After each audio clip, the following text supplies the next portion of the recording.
Hello, welcome to Psych319, Chapter 3, Part 4. This is a very short part. So back to the notion of multitasking.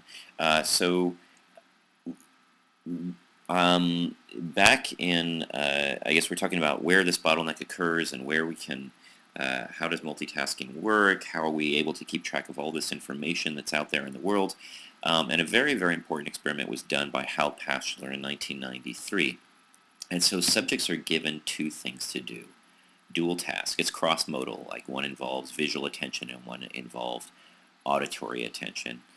And then they were given, these two tasks were given at slightly different times. ISI means interstimulus interval. So when the times were very different between the two tasks didn't interfere with each other. However, when the times occurred at the same time or slightly after each other, performance of the second task depended on the completion of the first task. So two stimuli can be processed in parallel, and the responses can be made in parallel, but two decisions cannot be done at the same time. This will be a little more obvious in the next slide.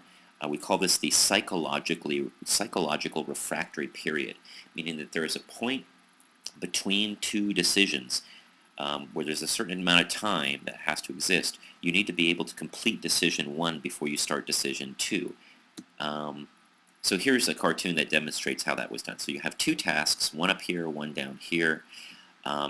Both tasks involve some degree of perception, a decision that has to be made, and some kind of response that has to be executed. So, maybe perceiving a stimulus on a computer screen and pressing a button when they decide it's the right task or not. And you give them two tasks, one visual, one auditory, but this can be any two types of tasks. And then you vary the amount of time between the two tasks. They can start at slightly different times. Again, if they were at very, very different times, you could do both tasks perfectly. But when you had a scenario like this and they were overlapping, what would happen is that the total reaction time and delay to do the second task depended on completing the decision making in the first task.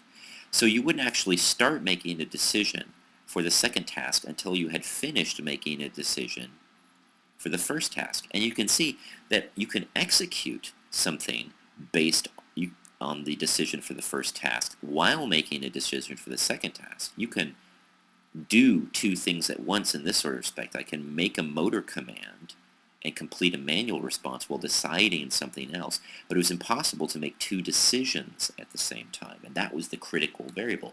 You can't make two decisions at the same time, and that's where the concept of multitasking breaks down. It looks like we're doing two things at the same time, but we're actually not. So why does it look like we're doing two things at the same time? I already hinted at this. I can talk and play piano at the same time. I can walk and chew gum at the same time. If you're chunking and you can execute things in one smooth motor command, then it makes it look like you're doing many things at the same time. That's one factor that we talked about.